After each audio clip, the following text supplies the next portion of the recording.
Salut tout le monde, c'est Sébastien. Aujourd'hui, c'est exercice de JavaScript. Aujourd'hui, on se crée une fonction qui doit renvoyer la longueur du mot le plus long de la chaîne de caractères qu'on lui passe en argument. Alors la dernière fois, on avait créé une fonction qui permettait d'inverser une chaîne de caractères. On avait créé aussi une fonction qui permettait de vérifier si le mot qu'on lui passe en argument est un palindrome ou pas. Et là, on continue les exercices sur les chaînes de caractères. Alors, si vous n'avez pas fait les deux exercices précédents, je vous conseille d'aller les faire parce que si vous avez compris ce qu'on a fait, normalement vous êtes en mesure de pouvoir faire cette fonction sans trop de problèmes. Alors, au niveau du fichier JS, je vais simplement créer un function longest word et on va lui passer en argument str, donc une chaîne de caractères.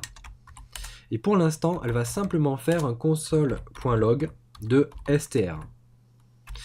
Donc cette fonction, on va l'appeler juste en dessous, donc on fait un longest word, et on va lui mettre en argument une chaîne de caractères qu'on va stocker dans un let. Donc on fait un let string est égal, et là on va venir écrire n'importe quoi, on va mettre le JavaScript, c'est super cool. Et on lui passe en argument string. Ok. Donc pour l'instant, elle va simplement renvoyer dans la console le JavaScript, c'est super cool. Alors la fonction ici, elle doit renvoyer, comme on a dit, la longueur du mot le plus long. Donc là, le mot le plus long, c'est JavaScript. C'est un mot qui fait 10 caractères. Donc elle doit renvoyer la valeur 10. Et si jamais on lui passe une chaîne de caractères avec un mot qui fait 15 caractères, eh bien elle doit renvoyer 15. Ok. Alors ici, on va se servir pour commencer de la méthode split sur la chaîne de caractères pour la transformer en tableau. Alors pourquoi? Pourquoi transformer la chaîne de caractères en tableau? Eh bien parce qu'on a vu qu'on pouvait mettre un séparateur sur la méthode split pour faire en sorte d'avoir un tableau qui split à tous les espaces par exemple. Et là, si on split à tous les espaces, on va se retrouver avec un tableau qui va contenir dans chaque index un mot.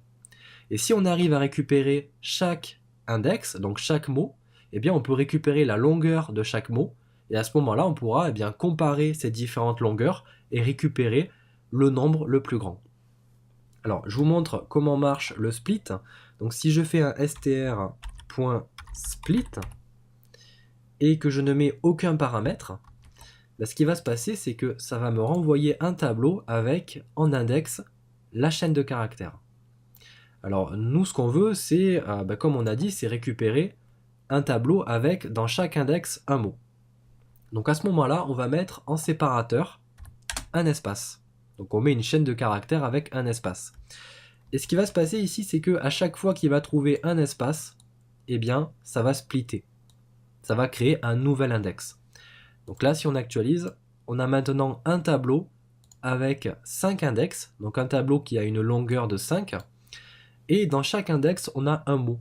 Donc l'index 0, c'est l'index 1, c'est JavaScript, l'index 2, c'est, etc. Et donc à partir de là, on va créer une boucle qui va boucler sur le tableau. Alors pour l'instant, on va créer un let qu'on va appeler split str et qui va être égal à un str.split et on dit qu'on veut splitter à chaque espace. Ensuite, on va créer une boucle for. Donc on va faire un let i est égal à 0. Et on va dire que tant que i est strictement inférieur à la longueur du tableau, donc là on fait un split str.length. Donc length, c'est une propriété qui permet de récupérer la longueur de quelque chose. Donc là je récupère la longueur de mon tableau. Et la longueur de mon tableau ici c'est 5. Donc en fait je dis que tant que i est strictement inférieur à 5, eh bien je fais un i++. J'incrémente i de 1. Et donc dans ma boucle, si je fais un console.log de split str et qu'en index je demande i, eh bien à ce moment-là, je vais récupérer chaque index de mon tableau. Donc là, je récupère chaque mot. Donc le JavaScript, c'est super cool. Et donc, si j'arrive à récupérer chaque mot, je peux récupérer la longueur de chaque mot. Et pour ça, on va se servir eh bien, de la propriété length. Donc là, on fait un split stri.length. Et donc là, on récupère bien 2, 10, 5 deux fois et 4. Alors pour que ce soit un petit peu plus clair, je vais d'abord loguer split stri. Donc d'abord, je fais un console.log des mots et ensuite j'affiche la longueur de chaque mot. Donc là, si on actualise, on a bien le qui fait une longueur de 2, JavaScript qui fait une longueur de 10, C 5, super 5 et cool 4. Alors à partir de là, on va stocker eh bien, ces différents nombres dans un tableau. Alors moi ce que je fais, c'est que je crée un tableau au-dessus de la boucle. Donc je fais un let array est égal à un tableau vide. Et dans la boucle, eh bien, je vais insérer dans mon tableau array eh bien, les différents nombres qu'on récupère avec split stri.length. Donc là, je fais un array.push. Alors push, c'est une méthode qui permet de pusher, donc de pousser, d'insérer dans un tableau des données. Et donc dans la méthode push, on met les données qu'on souhaite insérer. Donc nous, on veut mettre dans array, eh bien, split stri.length. Et si en dehors de ma boucle, je fais un console.log de array, eh bien normalement, je récupère un tableau avec à l'intérieur mes différents nombres. Alors maintenant, comment récupérer le nombre le plus grand? Comment afficher le nombre le plus grand qui est dans ce tableau? Donc là, le plus grand, c'est 10. Alors moi, j'ai trouvé la méthode max qui est utilisée sur l'objet mat. Alors la méthode max, elle renvoie tout simplement le nombre le plus grand. Alors je vais vous montrer comment ça marche. Si on fait un console.log de mat.max et qu'on met une série de nombres, donc 1, 2, 3, 10, 20, et bien ce qui va se passer, c'est que la méthode max va nous renvoyer le nombre le plus grand. Donc là, le plus grand, c'est 20. Donc là, si j'actualise, ça renvoie bien 20.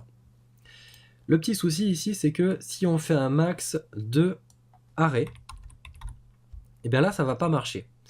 Ça va faire un nan, not a number. Ben oui, parce que on peut pas faire un mat.max sur un tableau. Alors la solution ici, c'est de décomposer le tableau avec l'opérateur de décomposition, 3 petits points. Donc en fait, on fait 3 petits points et le tableau, et ça va décomposer le tableau. Alors je vous montre comment ça marche. Si je fais un console.log de 3 petits points array, ben là je ne vais pas récupérer un tableau, je vais récupérer seulement les données du tableau. Et à ce moment-là, eh bien, on peut faire un mat.max de ces données. Donc là, si je fais un console.log de mat.max, 3 petits points array, et bien là, normalement, ça va me renvoyer 10. Donc la fonction ici fait très bien son travail. Et si jamais je mets un mot plus long, donc si on met le JavaScript, c'est super cool, trop bien, et bien cette fois, ça va me renvoyer 12. Parce que cool, trop bien, ça fait 12 caractères. Donc voilà, c'est la méthode que j'ai trouvée pour créer une fonction qui renvoie la longueur du mot le plus long. Si jamais vous avez une manière plus optimisée de le faire, n'hésitez pas à le dire en commentaire. N'hésitez pas également à vous abonner à la chaîne et à aller voir les vidéos qu'il y a sur la chaîne. Il y a du HTML, du CSS et du JavaScript. Donc moi, je vous dis à la prochaine pour la prochaine vidéo. Salut tout le monde!